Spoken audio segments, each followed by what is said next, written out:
students, I welcome you all to my channel Knowledge of Accounts, and my today's video is for class 11 students, and today I am taking the further part of final accounts topic. So final accounts, I have discussed the trading account in my last video. So today I am taking the format of profit and loss account. Though they are prepared together, I am telling it again and again because you have to prepare them together. So one heading will come trading and profit and loss account. Few accounts, few expenses will be transferred to trading account and few will be transferred to the profit and loss account. So today I am discussing the format of profit and loss account. If you have learned the format of trading account, so profit and loss will become very easy for you. Okay, because in profit and loss account, so many heads are there. So many heads of expenses and incomes are there. If you have selected the heads which have to go in trading account, so it will become easier for you. So students, without wasting time, let's start. So again, as it is prepared at the end of the year, ये भी end में बनाया जाता है, तो इसके लिए जो आपकी heading है वो भी वही रहेगी, profit and loss account for the year ended 31st March 2020 और 2021 और 2019, जो भी आपको year दिया रहेगा आप उसको ले लेंगे. So it will be profit and loss account for the year ended 31st March 2020-2019, जो भी ईयर आपके क्वेश्चन में रहेगा. नाउ अब जब आपने ट्रेडिंग अकाउंट बनाया था उसमें जो आपका बैलेंस बचा था या तो वो ग्रॉस प्रॉफिट बचेगा या वो ग्रॉस लॉस होगा, यानी दोनों में से एक रहेगा, दोनों नहीं रहेंगे किसी भी क्वेश्चन में. Either it will come profit और इट विल कम लॉस, है ना. अगर तो वो प्रॉफिट आया था तो वो डेबिट साइड में आया होगा, that means to profit and loss आपने उसको लिखा होगा. और वही प्रॉफिट को अब आप यहां ट्रांसफर करेंगे तो आप क्या लिखेंगे, बाय ट्रेडिंग अकाउंट, क्योंकि आपने इसको कहां से ट्रांसफर किया, ट्रेडिंग अकाउंट से. ट्रेडिंग अकाउंट से आप लिखेंगे तो you will write by trading account gross profit. Clear है. और अगर उसमें लॉस था तो आपकी क्या एंट्री आएगी, वहां पर आया था by profit and loss account, तो यहां पर आ जाएगा टू ट्रेडिंग अकाउंट.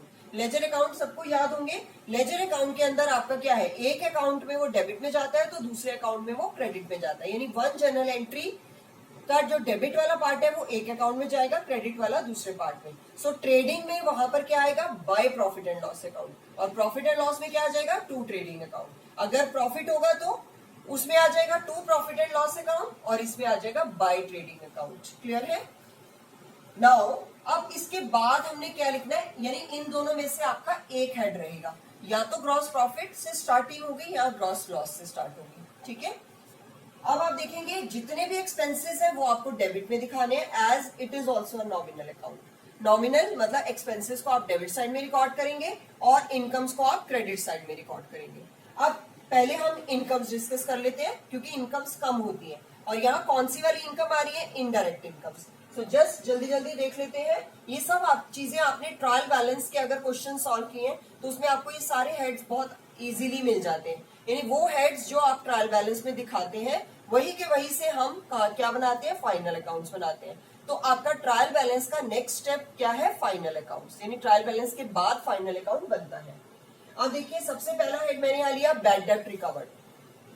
आपको सबको मालूम है बैड डेब्ट का मतलब क्या होता है. बैड डेब्ट मतलब जो डेटर्स ने हमें पैसा देना था वो लॉस हो गया या उन्होंने देने से मना कर दिया, so they are not paying it, तो हमने उसको कहाँ ट्रांसफर कर दिया, बैड डेब्ट्स के अंदर. अब लेटर वो रिकवर हो गए, यानी कुछ टाइम के बाद, यानी हमने पिछले साल उनको बैड डेब्ट में डाला, अगले साल उस पर्सन ने हमें पेमेंट कर दी, सो हमारे लिए वो क्या हो गई, इंस्टेंट इनकम हो गई. So we will show it in the income side, यानी credit side is income side, तो we will show it in the credit side. और क्रेडिट में एंट्री हमेशा बाय से आती है, डेबिट में आपकी टू से आती है. सो बाय बैड डेब्ट्स रिकवर्ड. इसके अलावा डिस्काउंट रिसीव्ड, आप सब लोगों ने कैश बुक करी है, कैश बुक के क्रेडिट साइड में जो आप डिस्काउंट रिसीव्ड निकालते हैं वो आपका यहाँ आ जाता है, वो इनकम है क्रेडिट साइड में. इसके बाद इंटरेस्ट रिसीव, अगर आपने कहीं पैसा इन्वेस्ट करा हुआ है, लोन पे दिया हुआ है और उससे आपको इंटरेस्ट आ रहा है तो वो इंटरेस्ट रिसीव कहाँ शो करेंगे आप, क्रेडिट साइड में. सेम वे रेंट रिसीव, अगर आपके पास लैंड है या ऑफिस बना हुआ है, आपने किसी को रेंट पे दिया हुआ है, रेंट रिसीव कर रहे हैं, वो सब आपकी एक्स्ट्रा इनकम्स है, यानी कहाँ से आ रही है. मेन इनकम हमारी बिजनेस की क्या होती है, सेल्स, और बाकी सारी आपकी क्या है, अदर इनकम्स या इनडायरेक्ट इनकम्स. क्लियर है. सो इनडायरेक्ट इनकम्स आपकी सारी यहाँ आएंगी. रेंट रिसीव्ड आ गया. फिर इसके अलावा अगर आपकी कोई कमीशन आप रिसीव कर रहे हैं, यानी आपने किसी का कोई काम करा and the business has received the commission, and you will write bye commission received.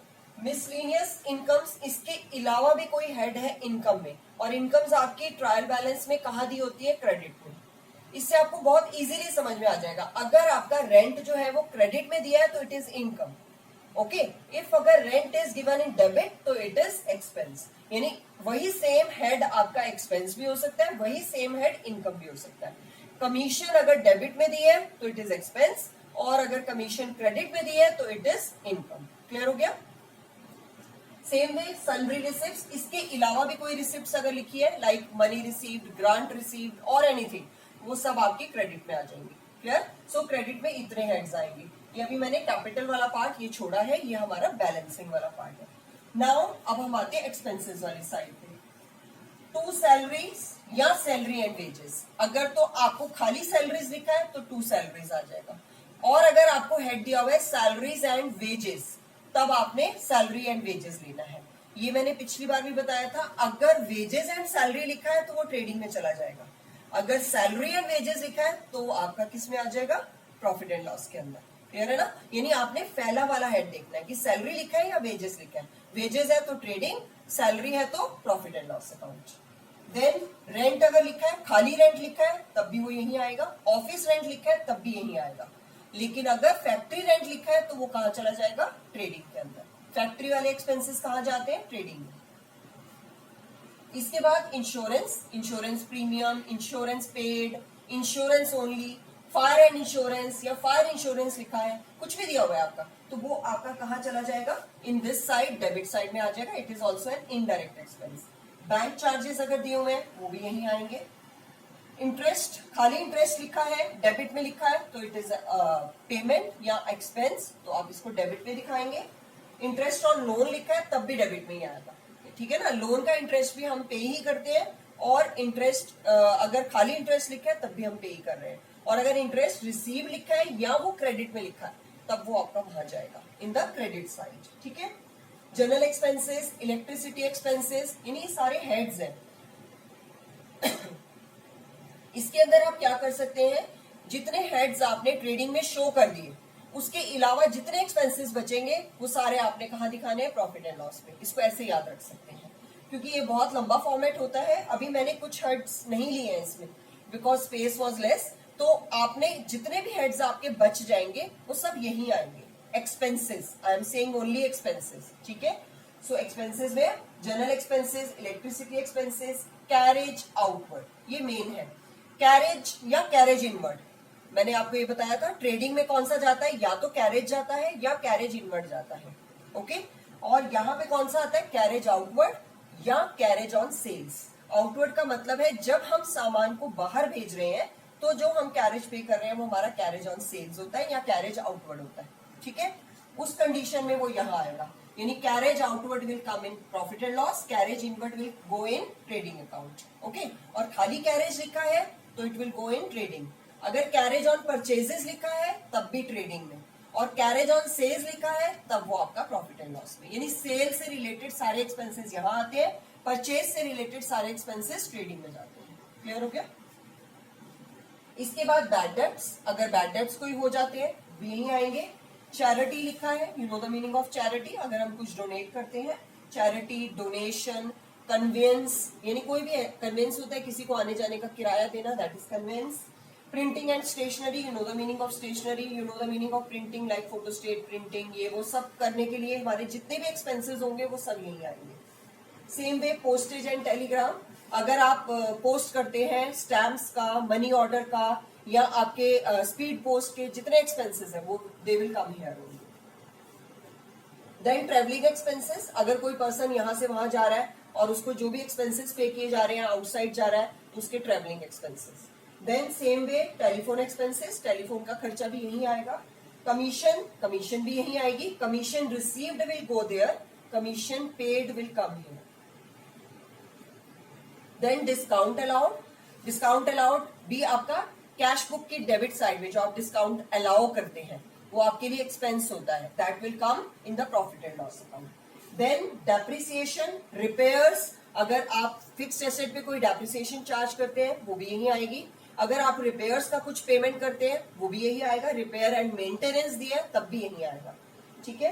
Then advertisement या प्रमोशन एक्सपेंसेस, अगर आप एडवर्टीजमेंट पे कोई खर्च करते हैं या बिजनेस का प्रमोशन करते हैं उसके लिए कोई एक्सपेंस करते हैं वो सब यही आएंगे, यानी all the expenses indirect one they will come in the profit and loss account. अब आपने क्या करना है, आपने क्रेडिट साइड का टोटल करना है, डेबिट साइड का टोटल करना है। अगर आपका क्रेडिट साइड एक्सीडिंग आ रहा है यानी मोर आ रहा है तो आपने दोनों तरफ वही टोटल लिखना है, बैलेंसिंग करनी है, और आपका जो बैलेंस बचेगा वो आप क्या लिखेंगे, टू कैपिटल अकाउंट, ओके, और ब्रैकेट में लिखेंगे नेट प्रॉफिट, ओके, क्योंकि वो प्रॉफिट है और वो कहां ट्रांसफर होना है, कैपिटल अकाउंट के अंदर। So you will write to capital account net profit, ठीक है, तो वो कैपिटल में जाके एडअप हो जाएगा। और कैपिटल हम कहाँ शो करते हैं, इन द बैलेंस शीट। तो मैंने आपको ये बताया था कि ये एक दूसरे से जुड़े हुए हैं, है ना, step by step they are together. और अगर आपका डेबिट साइड ज्यादा आती है यानी debit side is exceeding than the credit side, then आप दोनों तरफ कौन सा टोटल शो करेंगे, डेबिट साइड का, और जो बैलेंस आएगा यानी क्रेडिट साइड का टोटल करके लेस करके जो बैलेंस आएगा आप लिखेंगे by capital account which is net loss. Clear है, यानी नेट प्रॉफिट या नेट लॉस में से एक आएगा। सेम वे ग्रॉस प्रॉफिट या ग्रॉस लॉस में से एक आता है, नेट प्रॉफिट या नेट लॉस में से भी एक ही आएगा। क्लियर, यानी इन दोनों हेड्स में से एक आ जाएगा।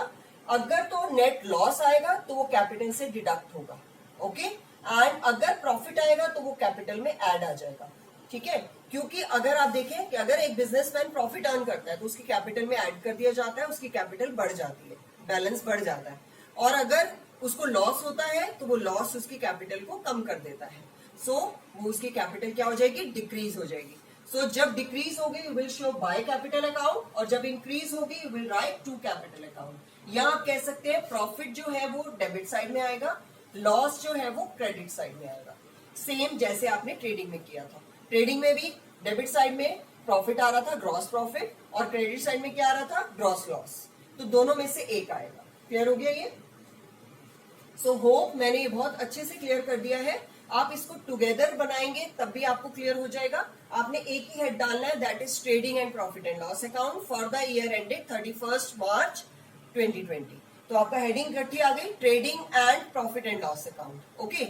उसके बाद में आपने क्या करना है, पहले ट्रेडिंग वाले एक्सपेंसेस, क्रेडिट डेबिट में एक्सपेंसेस, क्रेडिट में इनकम, बैलेंस निकला ग्रॉस प्रॉफिट या ग्रॉस लॉस, तो ग्रॉस प्रॉफिट को आपने कहा ट्रांसफर कर दिया, इन द प्रॉफिट एंड लॉस, यानी सेम लाइंस के अंदर ही आप इसको ट्रांसफर कर देंगे, उसको टोटल करके क्लोज करेंगे और बैलेंस ट्रांसफर करेंगे। ट्रांसफर करने के बाद इनकम्स इस तरह दिखाएंगे, एक्सपेंसेस इस तरफ, और जो आ जाएगा वो आपका या तो नेट प्रॉफिट या net loss, okay. So students, hope you have understood the format of profit and loss account, and hope you will like the video and do share it with your friends and solve the numericals on your own, so that if any difficulty is there, any head you are not understanding, you can ask, and see you in my next video. Till then, bye bye students.